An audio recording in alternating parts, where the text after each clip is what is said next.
Thank you for watching the Free Thought Channel. My name is Michael Scott. About 4 years ago, I did a video on Dr. Martin Luther King Jr. The title was simple: National Security Threat, Dr. Martin Luther King Jr.'s Assassination. When I did that title at the time, there was some that felt that they didn't quite understand what I meant by titling Dr. King and the video National Security Threat. However, I think that if you've seen the video, and I encourage you to watch it if you have not watched it, that you will see that Dr. King represented a threat to the establishment in America. And I'm talking about the elite establishment, the political establishment, the economic establishment. He represented a national security threat because for the first time, a national leader on that scale had decided to bring reparations to the forefront of America. Reparations to Black Americans, ADOS, American descendants of slaves. And because he had such a major stature in this world, he represented a threat to the security of the United States of America. The National Security Threat video that I created 4 years ago has gotten over 240,000 views during that period. Two parts that I pointed out in that video, two aspects of Dr. King's tragic assassination, is that in 1979, a House Committee on Assassinations revealed and ruled at the end of the committee hearings that Dr. King died or was murdered as a result of a conspiracy, and that the FBI failed to adequately investigate all the circumstances of his death. Furthermore, in 1999, a civil trial was held in Memphis, Tennessee. Judge Joe Brown was the presiding judge. And in that trial, it was also concluded that Dr. King was assassinated as a result of a conspiracy. Now, these are well-known facts for researchers, but they're not well-known facts in the general zeitgeist of the media.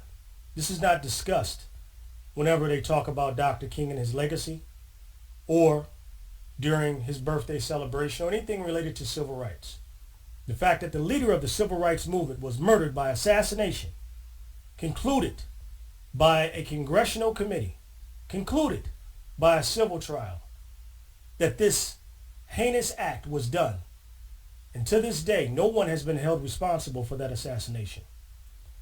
Now, I'm making this video as a follow-up. After 4 years, I found that there's still so many misunderstood aspects of the assassination of Dr. King.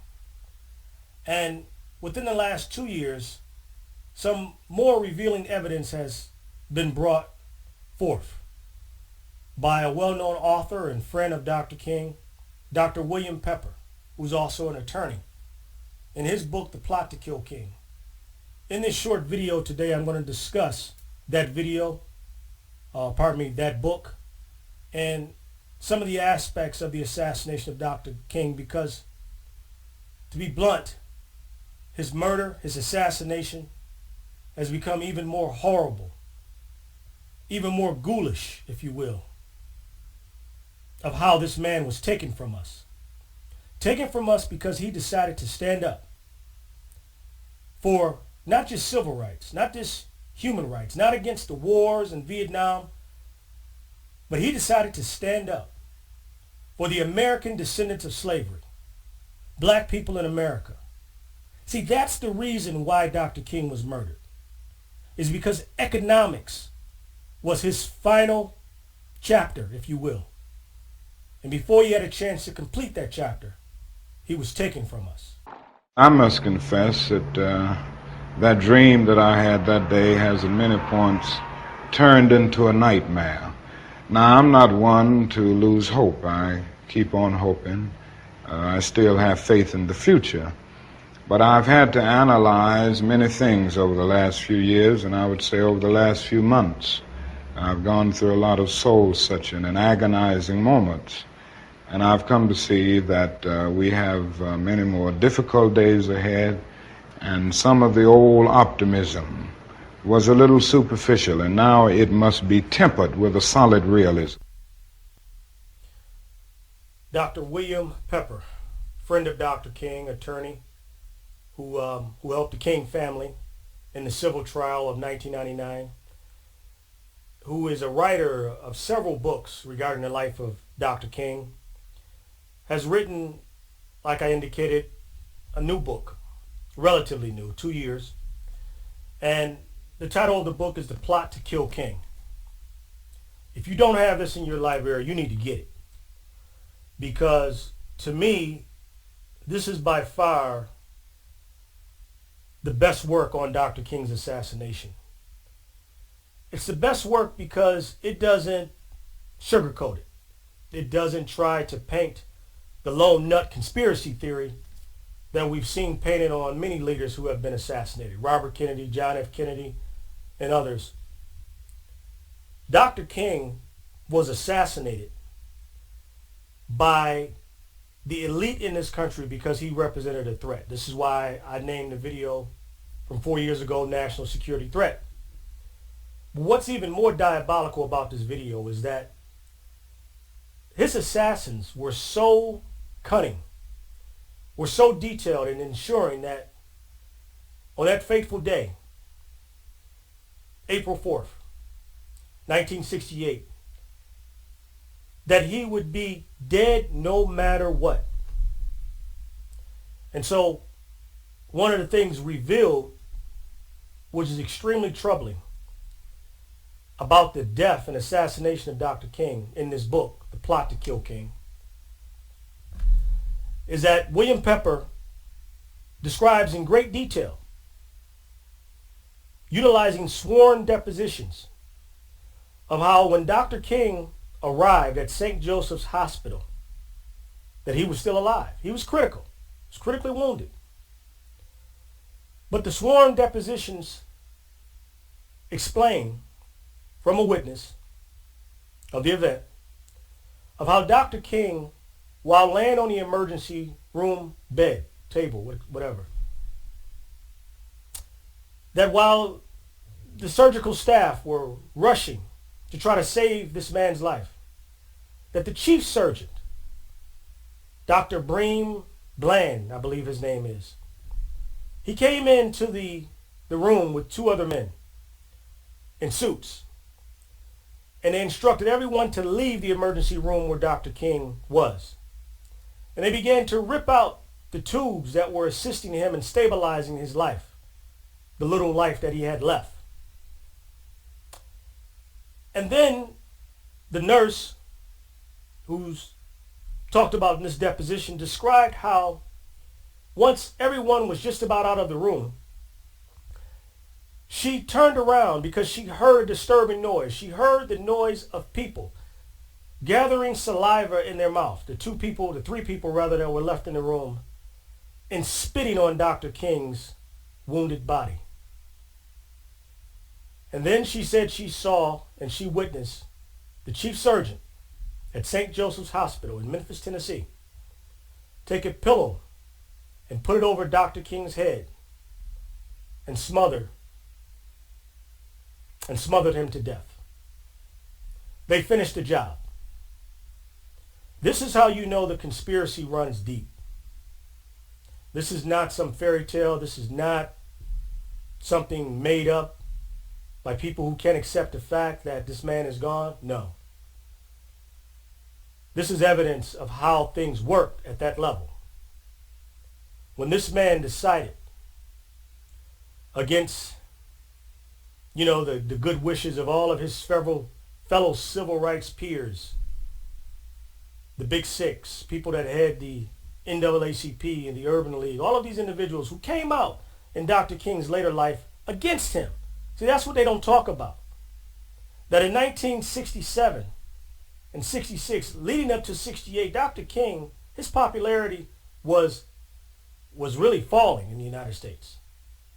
And there was other black leaders that came out against him because of his stance against the Vietnam War, which history has proven that he was right. He was right on point. Well, Dr. King took stands that were not popular. And he didn't look for permission to do it. This man was willing to die, not just for civil rights, not just for human dignity, but to reconcile a crime that had been committed against black Americans in this country. Reparations for the American descendants of slavery. He decided to take a stand. And they were going to do a march on Washington. But this time, he said, we're going to get our check. But before we get to that video, before we get to that audio rather, I want you to hear the interview that Dr. William Pepper did, where he discusses how Dr. King's final moments were spent at the hands of murderers, people that he should have been able to trust in the hospital were actually part of the grand conspiracy. Proof that this was much bigger than some lone gunman, some lone nut. Proof that this conspiracy is not made up. It's not some fallacy. Our dear leader, he was murdered because he stood up for us. So the single shot was fired. It hit Martin in the head and the lower area of the face and went down and actually nicked his spine and lodged in his back. Did not kill him. He was still alive, and he was taken to St. Joseph's Hospital and put into the emergency room, and he was being worked on in the emergency room. And that is where he was actually killed. What happened was some weeks earlier, the head of neurosurgery at the hospital, chief surgeon named Dr. Breen Bland, who was, coincidentally or not, the family doctor of the Adkins family, the Dixie Mafia family. And he visited Russell Adkins Jr. Father had died by then, and Jr. was taking over the running of the assassination with Frank Holloman, who was the director of police and fire, and who had worked in Hoover's office for a number of years and was very trusted. Anyway, our witness, Rod Tyler Adkins, the boy, was then a teenager, was there when he heard Dr. Bland say, "Please be sure, make sure that if he's not killed instantly by the shot, then make sure they send him to take him to St. Joseph's so we can make sure that he doesn't leave there alive." Well, in fact, they were working on him in the emergency room, and Bland came into the room with two men in suits. And he said, I quote him directly in the book, he said, "Stop working on that nigger and let him die." And then he said, "Now get out of here, all of you." And he emptied the emergency room. And as she was going out, the surgical nurse, Shelby, heard them gathering saliva up in their mouths like that, and that caught her attention. She turned around and she saw them then spit on the body, and she saw Bland take a pillow. The catheters had been removed. Take a pillow and put the pillow over Dr. King's head and face and suffocate him. And that is how he died. He was still alive. He might well have died ultimately from the bullet wound, but they were not going to take any chances. And that is how Martin King actually was taken from us. So Dr. King did many speeches about economic freedom and economic opportunity. In fact, I think of a famous quote, I'll paraphrase, I probably won't get it exactly like he said it, but he said, "What does it matter if a man can eat or sit at an integrated lunch counter if he can't afford to pay for his meal?" So economic justice became the hallmark of Dr. King's life towards the end of his life. That was all he was concerned about. This is why he was in Memphis, Tennessee.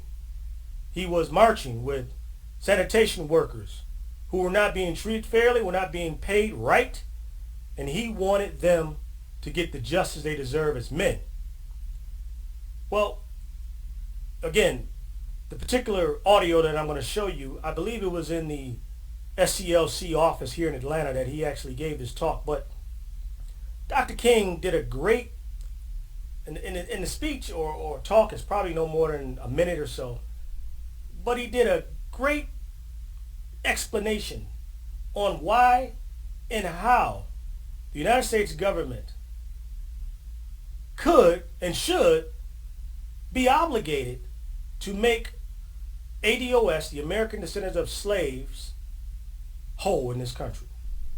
He gave a total breakdown of what was done for other people and how those acts could be done for us. And at the end of that talk, he clearly pointed out what he wanted to do, and that's go to Washington, not to hold hands and sing and hope that we would be allowed in white society and treated as equals. No, that had been done in 1963. This time, he said, we're going to Washington to get our check in the Poor People's March. So please listen carefully to this audio. It's very important. It's critical. And like all things about Dr. King, unfortunately, he has been whitewashed by history. And this is one video you will not see, or one video or one audio you will not hear on the mainstream media. That is for certain. At the very same time that America refused to give the Negro any land, through an act of Congress, our government was giving away millions of acres of land in the West and the Midwest, which meant that it was willing to undergird its white peasants from Europe with an economic floor. But not only did they give the land, they built land-grant colleges with government money to teach them how to farm. Not only that, they provided county agents to further their expertise in farming. Not only that, they provided low interest rates in order that they could mechanize their farms. Not only that, today many of these people are receiving millions of dollars in federal subsidies not to farm, and they are the very people telling the black man that he ought to lift himself by his own bootstraps. And this is what we are faced with, and this is the reality. Now, when we come to Washington in this campaign, we are coming to get our check. You know, I think Dr. King was a prophet. Not a prophet in the way of the Bible in the biblical sense. I'm not going to go that far. I don't want to even have that debate, that discussion. He was a prophet to black people in America and to America as a nation. Many things he stood up for that his contemporaries were against. For example, the war in Vietnam. You know, he talked about racism, materialism, and militarism being some of the greatest threats to humanity. In particular, this country. If we didn't fix that, if the United States government didn't change its ways, that it would suffer for it. And it has, in many, many ways, especially with credibility. But, you know, Dr. King, in 1967, he began to see the civil rights movement for what it really was. Now, he said in interviews that he's still an optimist. He still believed that things could get better for African Americans in particular, okay? In particular, that was his fight for black people. See, we don't have leaders like that anymore. In fact, a lot of our so-called black leaders, black politicians, are scared to say black, are scared to say the black community. And they're scared to stand up for the black community, but Dr. King wasn't. No. He was very, very poignant about his message and about what he was trying to do. And towards the end of his life, when it came to economics and how important it was, he began to speak out. And to me, it shows the level of integrity that this man had. So he actually said that the civil rights movement was a bit superficial and that the gains made through civil rights really benefited the broader culture. You see, when we were allowed to go into white restaurants and to get on buses that were owned by whites and to enjoy all of the freedoms and access to the white greater economy, the black economy, which had been segregated or isolated to blacks only, it died. So the little economies that we had in the black community overnight were devastated and gone. Now, why is that important? And what is the significance of that? Dr. King saw that integration, although necessary, although important, towards the end of his life, he saw that if you didn't tie the struggle of black people in this country to economics in the form of reparations, not in the form of you get to go to college, or not in the form of I'm going to hire you because I don't have any blacks working here, so I'm going to give you a job. No. He saw economics in the form of a check, literally, reparations. He was the first black leader that I know of on that level, on that scale, that came out and said, no, America, you owe a debt to black people, and you need to pay it. So I'm like Dr. King. I appreciate civil rights, everything that those leaders have done. But let me tell you something. Like Dr. King, it's superficial. Because if you cannot enjoy the freedoms that you've been given because your economic condition is so depressed, and let me tell you something. Black people in America in the year 2020 are at the bottom of the economic ladder, the bottom of the scale, in terms of home ownership, in terms of economic net worth, in terms of having real wealth in this country. Black people are still at the bottom. Still at the bottom after 60 years. And we're at the bottom because the playing field has never been leveled. There was never a repair done. Dr. King knew that. And that's why he was killed. Because the thing that would make an entire community conscious, that thing, that march on Washington, the Poor People's March, would have raised the consciousness of black America and white America and the world that slavery happened and that America owes a debt for 400 years of free labor.